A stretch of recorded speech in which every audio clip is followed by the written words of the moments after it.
ಇವತ್ತು car shooting, ಕಾರಲ್ಲಿ ಒಂದು ಶಾರ್ಟ್ಸ್ ಇತ್ತು. ಯಾವ ಥರ ಮಾಡಬೇಕು, ಯಾವ ಥರ ಆ್ಯಂಗ್ಲಲ್ಲಿ ಬರಬೇಕು, ಕ್ಯಾಮ್ರಾ ಎಲ್ಲ ಫಿಕ್ಸ್ ಮಾಡಿ ಎಲ್ಲ ರೆಡಿ ಮಾಡಿ ಎಲ್ಲ ಎಲ್ಲಿ ಪ್ಲ್ಯಾನ್ ಮಾಡ್ತಿದ್ದೀವಿ. ಯಾವ ಥರ ಬರಬೇಕು ಶಾರ್ಟ್ಸು, ಎಲ್ಲಿಂದ ಯಾವ ಥರ ಆ್ಯಂಗಲ್ ಚೆನ್ನಾಗಿ ಕಾಣಿಸುತ್ತೆ, ಯಾವ ಥರ ಕಾಣಿಸಿದ್ರೆ ಒಂಥರ ಡಿಫ್ರೆಂಟಾಗಿರುತ್ತೆ ವೀಡಿಯೋ ಅಂತ ಎಲ್ಲ ಫ್ರೇಮ್ ಸೆಟ್ ಮಾಡ್ತಿದ್ದೀವಿ.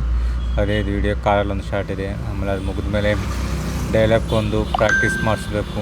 ಅದಕ್ಕೆಲ್ಲ ರೆಡಿ ಮಾಡೋಕ್ಕೆ ಮುಂಚೆ ಎಲ್ಲ ಕಾರ್ ಶಾರ್ಟ್ ಫಸ್ಟ್ ಕಂಪ್ಲೀಟ್ ಮಾಡಿಬಿಡೋಣ ಅಂತ ಕಾರ್ ಶಾರ್ಟ್ ಫುಲ್ಲು ಮಾಡ್ತಿದ್ದೀವಿ.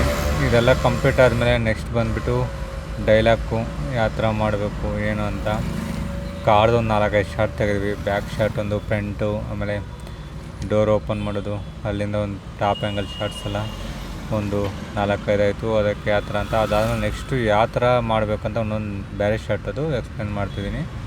ಅದೆಲ್ಲ ಮುಗಿದ್ಮೇಲೆ ನೆಕ್ಸ್ಟು ಶೂಟ್ ಸ್ಟಾರ್ಟ್ ಮಾಡಿ ಕಂಪ್ಲೀಟ್ ಮಾಡಬೇಕು ಈ ವೀಕ್ ರಿಲೀಸ್ ಮಾಡಿದ್ವಿ ಫುಲ್ ವಿಡಿಯೋ. ಆದರೆ ಅದು ಓನ್ ಕಂಟೆಂಟೇ, ಆದರೆ ಸ್ವಲ್ಪ ಚೇಂಜಿಂಗ್ ಇರುತ್ತೆ. ಓನ್ ಕಂಟೆಂಟೇ ಬೇರೆದನ್ನು ಇದು ಮಾಡ್ದಂಗೆ ಇರುತ್ತೆ. ಇದು ಡೈಲಾಗ್ ಪ್ರಾಕ್ಟೀಸ್ ಮಾಡ್ತಾವ್ರೆ ಯಾವ ಥರ ಬರಬೇಕಂತ ಇಬ್ಬರು ಮಾತಾಡೋದು. ಅದು ಪ್ರಾಕ್ಟೀಸ್ ಆದಮೇಲೆ ನೆಕ್ಸ್ಟ್ ಶೂಟ್ ಅರೇಂಜ್ ಮಾಡಿದ್ವಿ. ಡೈಲಾಗ್ಸ್ ಎಲ್ಲ ತೆಗಿತಿದ್ದೀವಿ ನೋಡಿ, ಕ್ಯಾಮ್ರಾ ಎಲ್ಲ ಶಾರ್ಟ್ ಅದು ಅವ್ರದ್ದು ಫುಲ್ ಇಬ್ಬರದು ಪ್ರಾಕ್ಟೀಸ್ ಮಾಡಿದ್ದು ಶಾರ್ಟೆಲ್ಲ ತೆಗಿತಿದ್ದೀವಿ. ಅದೆಲ್ಲ ಕಂಪ್ಲೀಟ್ ಆದಮೇಲೆ ನೆಕ್ಸ್ಟ್ ಬಂದುಬಿಟ್ಟು ಫೈಟ್ ಶಾರ್ಟ್ ಇರುತ್ತೆ. ಅದಕ್ಕೆ ಲಿಂಕ್ ವೀಡಿಯೋಗೆ ಯಾವ ಥರ ಇರುತ್ತಂತ ಅದು ಮಾಡಬೇಕು. ಅದನ್ನೆಲ್ಲ ಕಂಪ್ಲೀಟ್ ಮಾಡಾದ್ಮೇಲೆ ಫೈಟ್ ಕಂಪೋಸ್ ಮಾಡೋಕ್ಕೆ ಸ್ಟಾರ್ಟ್ ಮಾಡಿದೆ. ಎಲ್ಲ ಫೈಟೆಲ್ಲ ಕಂಪೋಸ್ ಆಯಿತು.